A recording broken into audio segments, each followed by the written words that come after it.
about to go into question and answer time. And so we're going to invite some of these guys back up and we're going to ask them a few questions. But just while we're setting up the stage, some of you are part of our church, some of you aren't. But in line of what we've been hearing, you know, we believe that in building church, we kind of got this thing in our spirit. We want to help build the nation. And that's what this day has come out of, this idea of conversation about how do we build the nation together. And one of the areas is obviously education. That if we can educate people, then we could give them a better opportunities in life and a brighter future. And you know, we can't do everything, but all of us can do something. And as a church, last year we began a scholarship program out of our foundation. As a church, we have a Hillsong Africa Foundation set up. And we just thought it'd be really cool. We shared this with our church on Sunday, but to share with you guys just one of the stories of a young girl, Yolisa, who is a recipient of that scholarship and the impact that education can have on the life of one person. So have a look at the screen.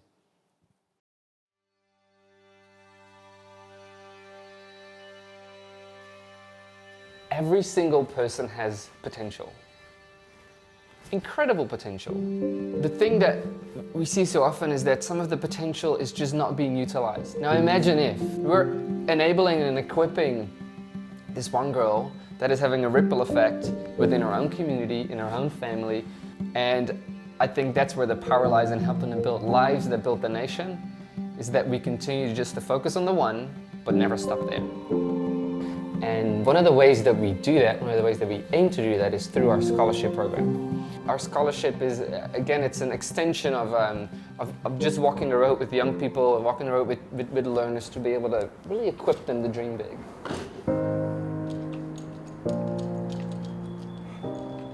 I'm 13 years old, actually, turning 14. Actually, we're 8 in this home.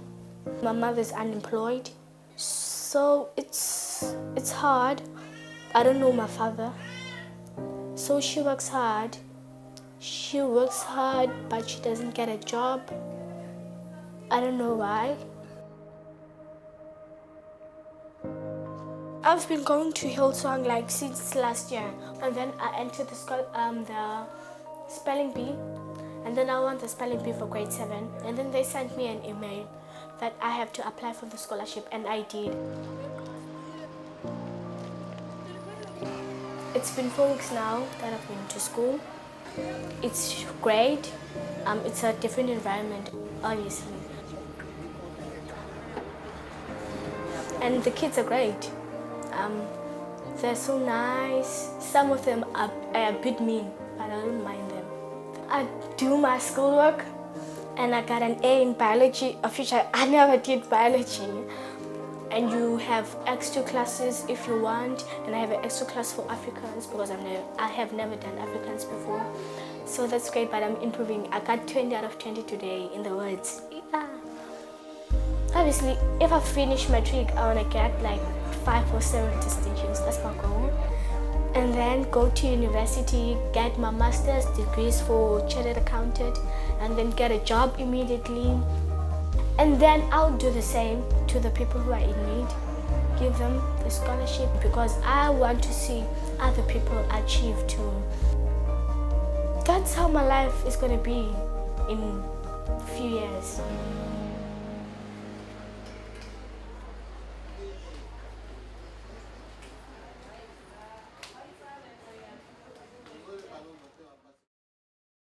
I get emotional watching that every time. See it a few times now. But Yolisa's story, how amazing. What I love about that, and this is a takeaway for all of us that are, you know, being challenged today and kind of having this whole discussion about what is my role in all of this. What we've got to understand is that Yolisa, at the end of that interview, if you hear her, she says, I am going to do this. You know, it's not going to stop with me, but she's saying, I will provide for others to be educated.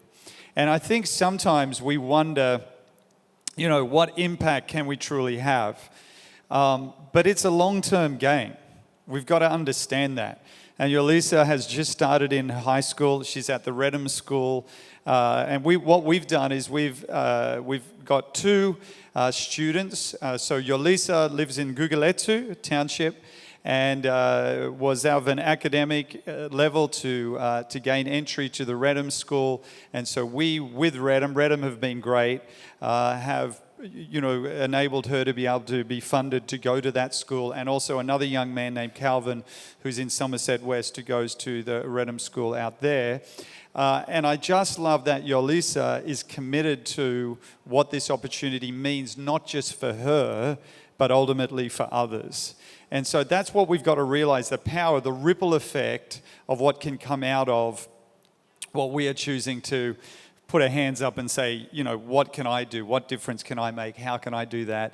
And just a side note, Yolisa talks in the story about her mum who's been unemployed. I think her name is it Okina? Sorry? Okona. And so we actually interviewed her this week. And we're going to employ her at church. So that's pretty cool. And she's going to be part of our cleaning team and all the rest of it. And so, went through the full interview process with our human resources and did all of that. And so we're going to employ her. And so, there's always a story that you can step into. And I think that's what we're hearing today. The question is, do we have the courage to step into that story and do whatever part that we can play? And, we can't, none of us can do all of it, but every one of us can do something. And I think that's what we're hearing through all the discussions. So it's really encouraging. I've loved what we are a part of and what we're hearing about today. We're honoured to have Pastor Erwin McManus here. Do you want to just stand just so people can say hi to you? And Erwin's going to be speaking later on. And Aaron, his son, is here. Aaron, can you stand up as well? Just want to say hi to you. So good to have you with us. And so we're going to have question and answer. So I think Mal and Marius and Mahatsi, I'm trying to say it right, and Erwin are going to join us. So can you guys come up onto the platform and let's one more time give them a welcome. And they're going to come and join me up here. And we will have some people out in the audience who have microphones. Just, grab a seat wherever, and we will have some questions for these guys. I also have a few little questions. Let's begin. Does someone have a question for this very esteemed panel here? Or do I have to start? Yes, no, where's the question? Okay.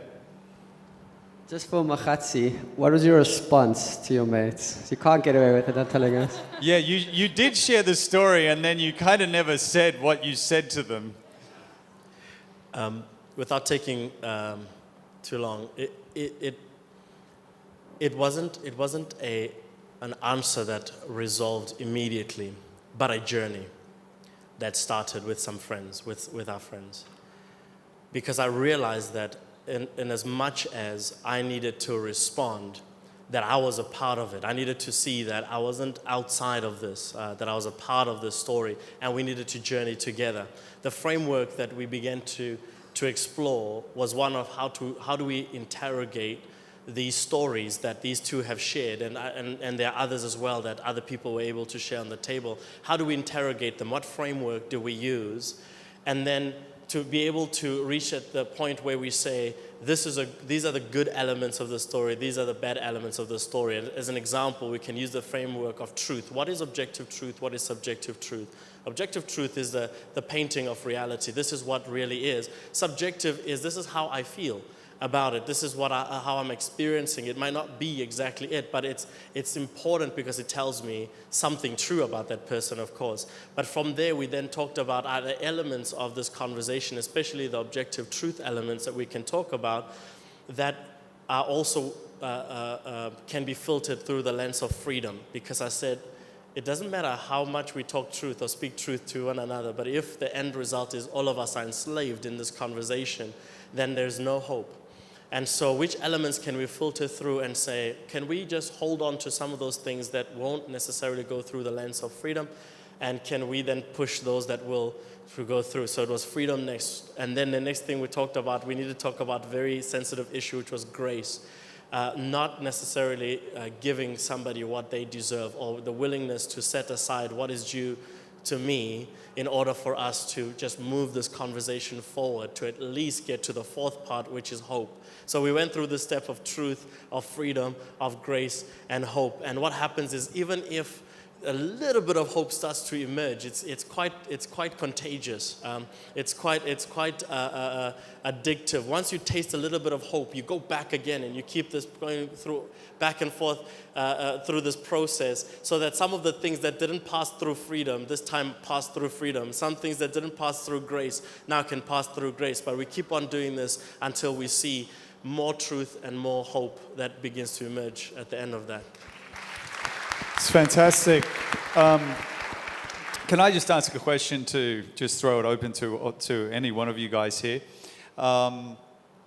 In regard to that, it feels to me like sometimes people, their frustration comes out of the feeling that their voice is not being heard. And what can happen then is people will go and utilize other measures, which can be quite destructive, because there is that sense of hopelessness. My voice is not being heard. But I think there is also that place where how long you want to listen and you want to hear people's voice, but then at some point there has to be some form of action to take things forward. So I'm not sure if anyone has any comment on that, because that to me is a challenge. I might say, Pastor Phil, a couple of years ago I had a very interesting conversation with a gentleman that used to run the Institute for Democracy in South Africa, which was an NGO that was set up to further South Africa's democratic development.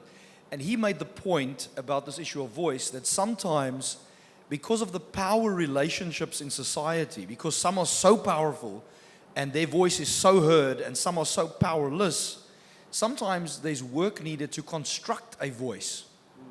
And so a person in a township that's an individual that's hopeless and frustrated and ignored, they don't even have a platform. They don't even have the means to express their voice. And so I've heard reference to what they describe as the smoke that calls, that by burning something and sending the smoke up, those who have power begin to pay attention. And so I think in engaging people who have a need to express themselves and a need to express their needs and frustrations, part of the work is having the sensitivity to get them around a table and construct a voice where there is none, and then provide them sometimes with some of our power. So taking a platform such as this, or a corporate platform, or a government platform, and giving it away to give voice to those who have no voice, I think is part of the process.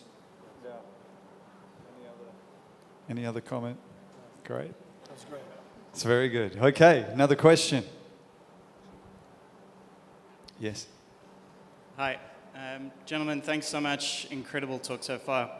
Very inspired. Perhaps a question to Martin and Mkhatsi. And Mel, loved what you said earlier about the church being a microcosm to the world of what the world should be. But in South Africa, how do you gentlemen see the church offering up a voice? You know, we try our best to display and show the world what, you know, real life could be, what real family is, what real community is. But in South Africa, how have you seen the church finding its voice? Because I think pre-94 became quite clear what we were offering up verbally, that apartheid is wrong, it's an injustice, we can all get behind. And it was kind of a united voice across the church, most of the church, to target that. And now we've got so many different social issues, you know, across the spectrum that we could go against, and it seems the church's voice has been a bit fragmented. How do you see that trend in the church now? Do you think the church is getting better at addressing these things? Are there any movements that we can get behind as a faith-based leader that you know of? Any thoughts? I'll jump in first. It's a great question, thank you. I can't speak, though I've been visiting South Africa for 26 years in and out and speaking to forums from the top down. I can't speak for your context specifically on that. But I can say that the church loses influence only when it chooses to, when it abdicates responsibility. If you think of the developed world, the Western context for a moment, if I can have permission to do that, For about 1800 years in Western Europe, where I live, the church was a major player in shaping the arts, in shaping entertainment, in shaping politics. Liberal democracy was born not with the Greeks, but with the church. The Greeks only allowed the elites to vote. The church, it was Luther's insistence that all believers have a voice, that when secularized became liberal democracy, essentially. So we had a voice in all of these areas. We were formative in all of these areas. And about the time, the age of the Enlightenment, we felt a little overwhelmed with all the naturalistic, humanistic, utopian ideals that were coming out, starting with Darwin, with Nietzsche, with Rousseau, with all of these thinkers who borrowed one from the other. Marx then borrowed further again and said, well, if God is dead, as Nietzsche suggests, then the state should take his place. And he launched the saddest experiment in history, communism. So this is the Western context. In that process, around the age of enlightenment, 1750 onwards, the church in the Western world took a backward step, in my view. It became reactive instead of proactive. I understand how that happened because these ideas were so powerful and so all-pervasive at the time. But we allowed ourselves to lose influence. I think we do the same today when we lock the power of what we might call charismatic Christianity into conferences. And we say, this is our influence. I don't believe that crowds are a measure of influence because there are many Christian events and churches that are very big that have no real civic influence. It may be a product of influence to have a crowd, but it's not the measure thereof. And I think we have to realign ourselves with what real effectiveness is in society. This is great, Phil, because this is about people in the marketplace, in the world where Jesus is head of all things, Ephesians 1, including media and business and everything else. Just trying to express the kingdom of God worldview in the context of what we talked about before, the zeitgeist. We're not trying to preach at people. That comes late. The polemic of preaching, we've made everything, but it's not. Even in the life of... Do you know that 85% of all conversations in the book of Acts, check it out, private conversations, are with individuals of significant influence. The crowd is there. The crowd is hearing the preaching and the polemic, but the conversation is often with the person that you were talking about, Marius, who is the policymaker, the decision maker. And I think we have to be strategic about it, deliberate about it, but we also have to be quite organic in saying, well, let's just make my business not a resource for the kingdom, but an expression of the kingdom. Let's do that. I mean, I look at Irwin's work in the arts, for example. I read his books years ago, and just wonderful to see this whole attitude of, I'm going to express the kingdom of God in a very organic way through the arts. It's as natural as that for me. That was a long answer, I apologize. That's fantastic. I'd like to ask Erwin, actually, just if you have any comments on that, on regard to, I'm a pastor, you're leading a church. The question I ask myself is, what is the measure of a church's influence? Because it's not just about the number of people who come along. I think, a big question to ask is, if the church wasn't there, would anyone notice? And if no one in the community would notice, then we're probably not doing our job. But I just think maybe to ask you, what is your thought on the influence of the church across society? Well, I feel like it's an honor to be here with you and Lucinda, and you are redefining church for people all over the world. And so you seem to be the perfect person to be engaging a platform for this conversation. And I hope you guys Well, he looks like Jesus too, which helps. I did have some mums come up to me on Sunday and saying their kid got off one of the playground things, looked up, saw me coming out and said, "It's Jesus." I just went down and said, "Bless you." I was just going to say, "Bless you, my child." I'm actually a Latino from El Salvador, and I just still can't figure out why you guys think Jesus is white.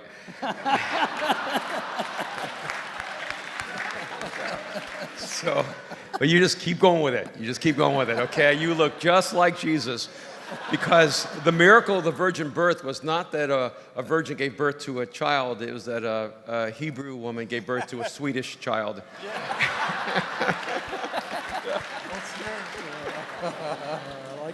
So maybe some of it is stepping back and look at some of the assumptions of our narrative. And because we betray ourselves in the process.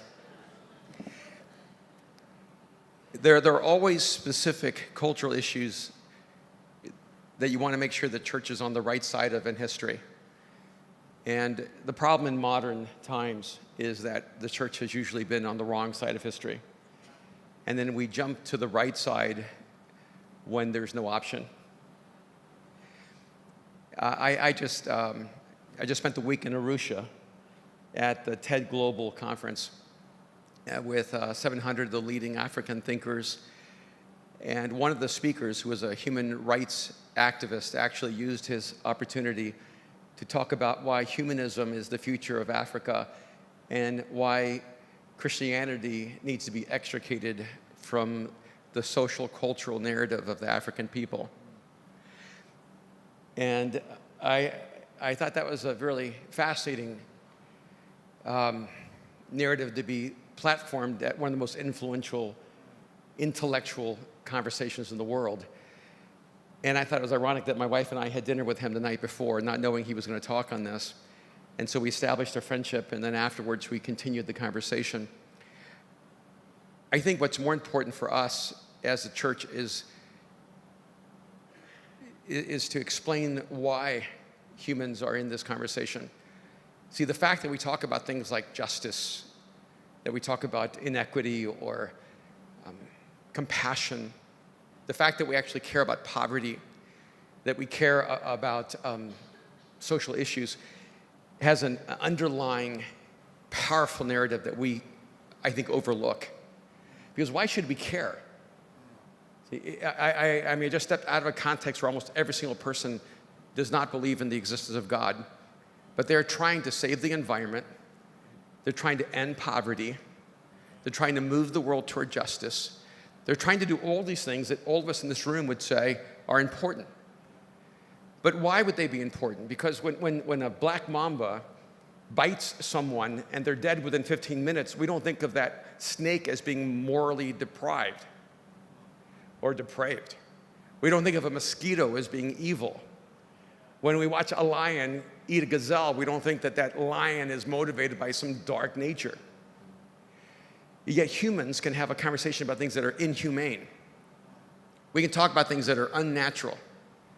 Because human beings have this intrinsic sense, this unexplainable narrative that the world is not supposed to be the way it is. So aside from any particular issue, I think we should be the ones that are constantly asking the question, why do you think these things are important to us as human beings? Because if we're nothing other than a gazelle or a leopard or a mosquito or a rat, then it doesn't really matter. We shouldn't be advocating for justice or the end of poverty or the end of wars because we're just termites and what we do is destroy. We shouldn't care about the environment. So I actually think that whatever the issues are, these are intrinsic to the image of God. One of the things I was going to talk about later, but I've been fascinated by phantom pain. Because when a soldier loses a leg or an arm, they experience this phenomenon called phantom pain. They experience pain 2, 3, 5 years later. They experience pain in a limb that no longer is there. But for phantom pain to happen, it had to have existed. You don't feel phantom pain for your second head or the tail you never had. You feel phantom pain for the arm that was once there but you lost.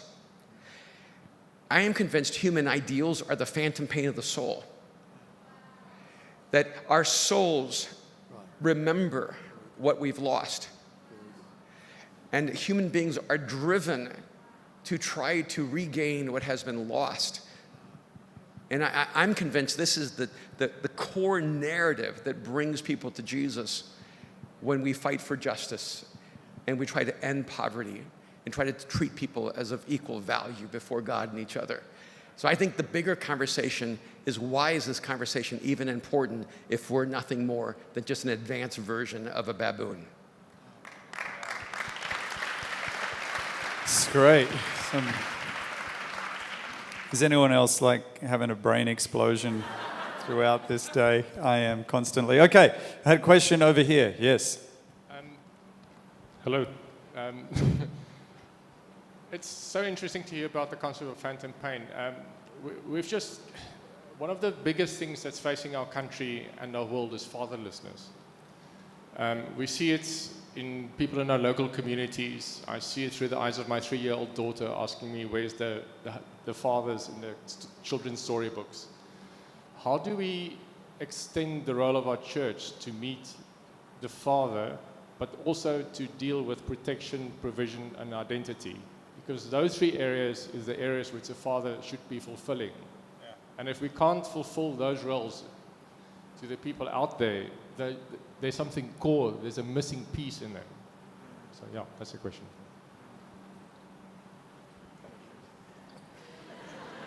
Look, it's a huge issue, and it's an issue that I know we have really grappled with and grapple with constantly, that in South Africa, and I know you could say it is global, but it's very much prevalent in South Africa, that there is a fatherlessness, and that is going to cause a huge amount of social issue if we don't come up with some kind of solution to it. I think it's a personal responsibility initially. I think if you're asking the question, then you have to ask yourself, well, what am I going to do about that? I think every man in the room here can be a father to someone, whether that is a father naturally or whether that is to be the kind of example that maybe they haven't seen. I believe that church actually can be a place where young men and women who haven't had a natural father can see examples of what a natural father or a real father can be.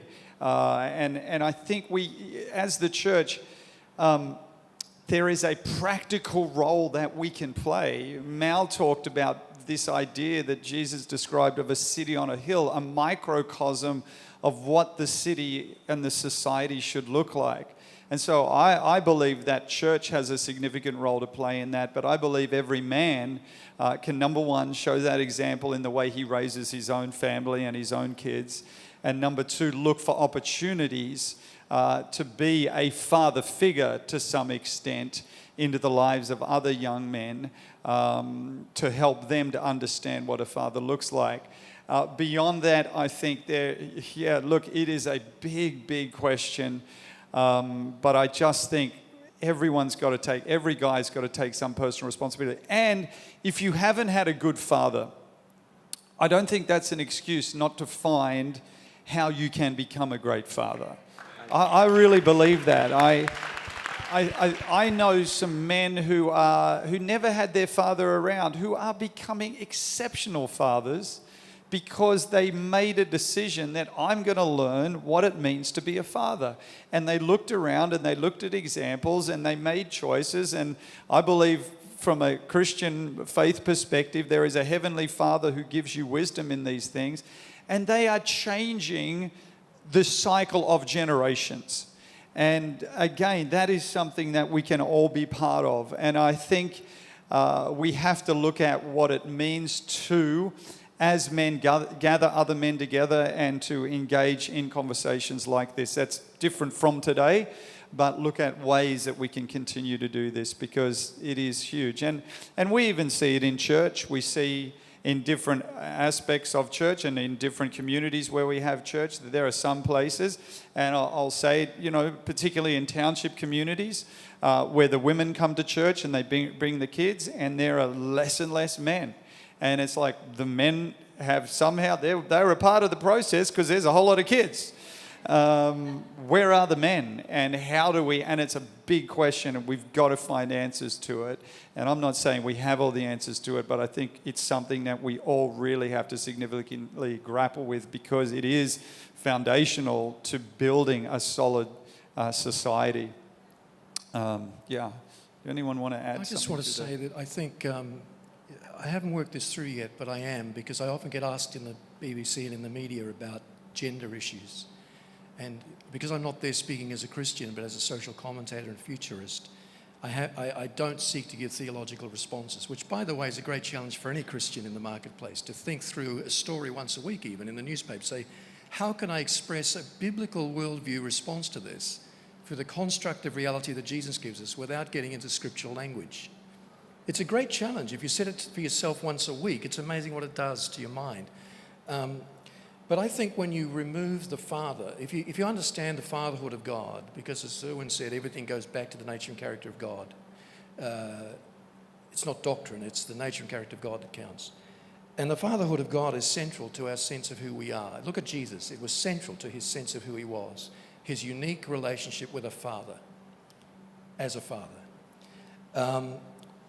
When we remove that from God's created order, we have the emergence of issues like ultra-feminism, that is going beyond the rights and proper place of women to a place where one gender usurps the total role of another, which is dangerous either way, in either case. When that happens, we begin to see the child being affected and the child coming under attack. So now in Britain we have huge debates about gender identity with children under 5. When any psychologist worth their money will tell you that experimentation with gender or thinking experimentally about gender is natural to a young child. It's part of their discovery of identity. But now some parents are trying to make that into a statement about my child needs a sex operation because they're thinking this way at 4. You know, my son played with a doll, so he must need a gender reassignment. I think it all stems back. All of these issues of almost the removal of authority, in a sense, stem back to our understanding of fatherhood under God. And this is where our Christian faith is so helpful, because it liberates people. You may have had a rotten father, but there's a father in heaven who's not like that at all. He's a completely different father. Let me show you from the life of Jesus what this father was like. So I think it's more than a personal issue, this. It is a personal, but it's more than that. It's a strategic attempt, I believe, by a certain kingdom that we don't belong to destroy godly authority, father, mother, child. The child is always the target. Moses was the target. Jesus was the target. You know, 3 times in Bible history we have that model. Destroy the children. So I think Marius would have said it's a systemic problem too, and we've got to talk to policymakers about that and get encouragement. In Britain now, Phil, they're taking the word father off birth certificates in parts of the EU too, because they find that in some way, and I understand some of the thinking behind it, but they find it chauvinistic. I suggest that we need to address that as a systemic issue as well as a personal one. Can I speak into this a little bit, maybe from a different vantage point along the way? I never knew my father, and my name is an alias. Erwin McManus is an alias. I'm not German or Irish. And we talk a lot about fatherlessness, but really what we've lost is not our fathers. What we've lost is our identity. Yeah. And again, I think this speaks even to the intrinsic nature of being created in the image of God. Because other species have it worse. I mean, turtles lay their eggs, abandon their kids. Those turtles are born and they have to run for the ocean. And, praying mantises, the wife eats the husband. So every praying mantis has been fatherless. And they're not struggling with their identity. But humans need social constructs that are healthy for their identity to develop. And I think it's because this is one of the proofs that we've been created for relationship and in relationship to God. And because when we ask the question, what do we do with the fatherless generation? Well, we're actually asking, it wouldn't be a problem if you could grow up fatherless and be healthy. Yeah. What we're actually asking is, how do we reconstruct a healthy identity in a human being? We're the only species that doesn't know how to be the species naturally. It's called therapy. Meaning, if any species should be in therapy, it should be zebras. Am I white? Am I black? What am I? And we don't even know whether we're male or female. We don't know who we are. And it's because we're the singular species created in the image of God. And the image of God can only be formed in us fully in relationship. So I think there's even a more powerful narrative that can be reconstructed here. Even though I never knew my father, I actually don't feel that that crisis in the end resulted in less of an identity for me. Because in that journey, I found my identity, even through a lot of brokenness. And I love being a great dad. I hope I've been a great dad. My son is here. He said I've been okay. I mean, I know my kid was an experiment.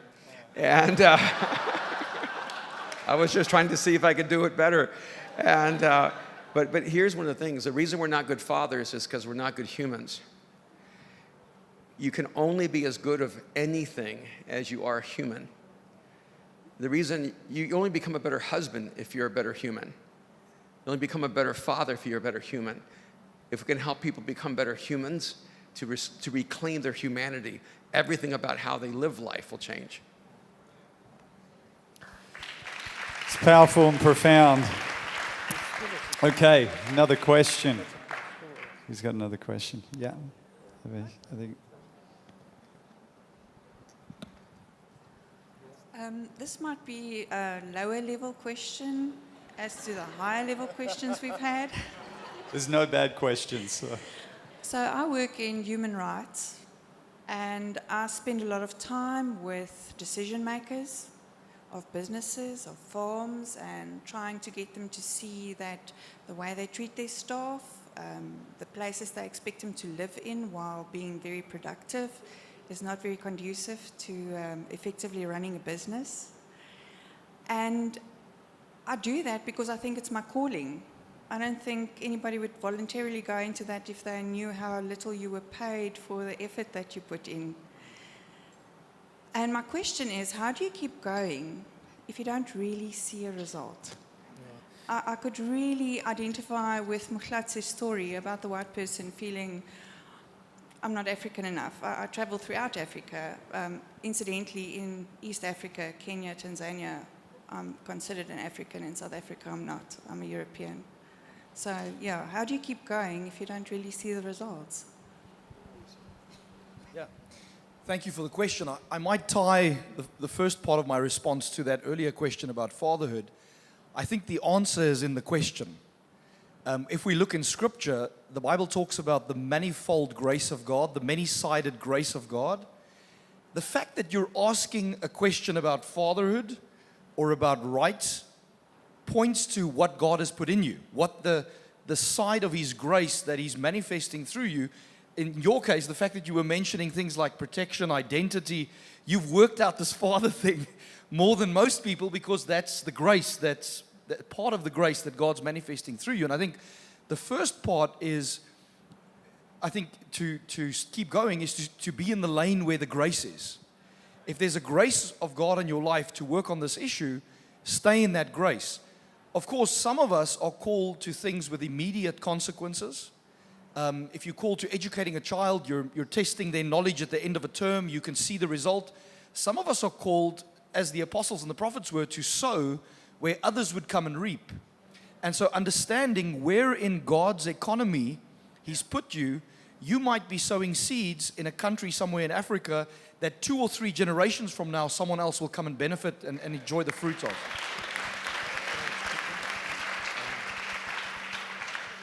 When I spoke this morning about human rights and how they fit under, how my rights are proscribed and circumscribed by the rights of another, I think that's the framework of a Christian discussion. It doesn't start with a human being, it starts with the one who gave me my rights and what his rights are. And I think, can I just say to you as a personal encouragement, what you're doing is, without assigning the label prophet to anybody, because we must be wary of these things, but it's a prophetic element to it. And the thing about prophetic, it's responsible for 2 things in Scripture from New to Old Testament. One is to bring an apologetic for change, but the second, often forgotten, is to model the change, even on a small scale. In our wing of the church, we've become relatively proficient in what apostolic means, although I'm not sure we always get that right. We're pretty good at that. Prophetic, we're not sure about. We kind of want the prophecy giver, but not the seer. And in Scripture, the seer is more important. In terms of the future, the seer is more important. I think there's a prophetic element to what you do, and you just need to, I know what that feels like. You've just got to accept that that's the way it is. Keep doing it in good faith. Trust the result to the Lord. He's the caller. He's the equipper. And I just want to encourage you in that work because it's a vital area it's a natural area for Christians to be involved in. We invented the idea of human rights historically. We just need to be in that space again. Thank you for the question. Yeah. So, so how, I remember being at Canal Walk in a shopping center here, trying to cross over from one side to another side. And there was a lady who was cleaning, an elderly black woman who was cleaning. And she had this wet sign, and I mean, it was a bad time of the day because there was traffic during this time. And what happened was, as people were passing through, she would look up, briefly, without making eye contact, and apologize to them. I'm sorry, as they walked past. For me, I mean, that moment is a very difficult moment because I need to cross, but at the same time, I mean, this is like my mother. She's cleaning, in my own history, if my mother is cleaning, the most fastest way to die would be just to cross over, right, that space.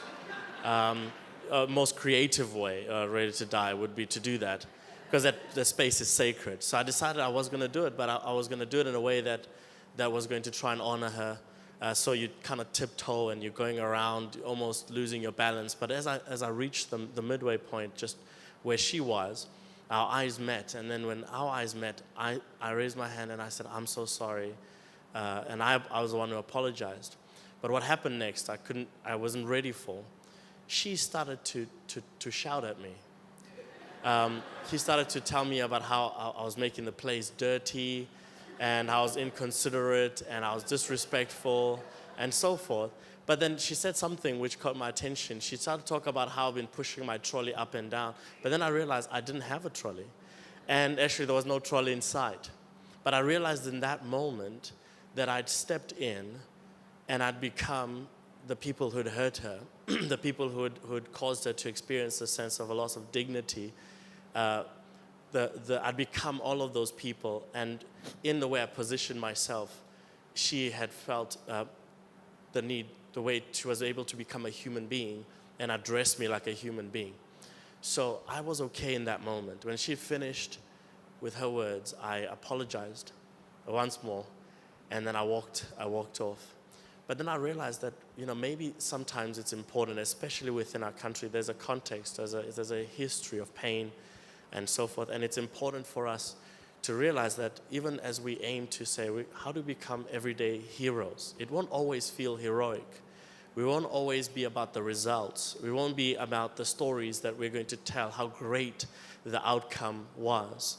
It won't always be about, then I offered grace and mercy, and then the most amazing thing happened. But that's okay.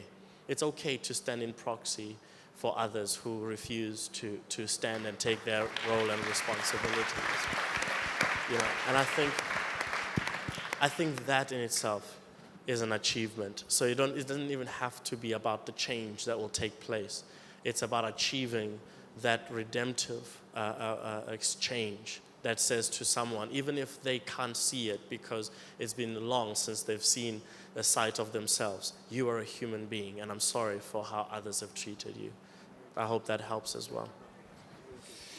All right, very, very good. Thank you. One more question over here. This lady, there's a lady over back there. She had her hand up a lot. So I'm like, okay, she's committed to asking this question. So it'll be our final question. Okay, so it's more of a comment than a question. And it's actually for that lady, because for a very long time I was struggling with this political thing, and I was so frustrated, and I thought to myself, I'm not going to vote anymore. I'm not going to vote anymore. And my Bible study friend told me this, that doesn't matter, because I was always like, that vote doesn't even count. That vote doesn't even make a difference. And she used to say to me, continue voting, and even if you won't see the difference, but in the future, it does make a difference. And it contributed to many things in life where I would do things, and I feel it's not seen, it's not appreciated, or it doesn't make much of a difference. So I even thought to myself, let me just give up. But I realized that living our lives, it's like we're building a house, and each and every day, and change is a gradual thing. And each and every day, we're laying a brick. And one day, even if we die, it's gonna one day become a full house where someone can live in. And yeah, I think that's what keeps me going. That each and every day, the difference that I make is like laying a brick, and one day it's gonna be a full house. Very well said. Very well said. And I think on that note, we are going to have some lunch, and we will be back here. So we've got 1 hour, so we'll be back at 3:30. So go and enjoy, have a nice meal, and say hi to some people. Thank you.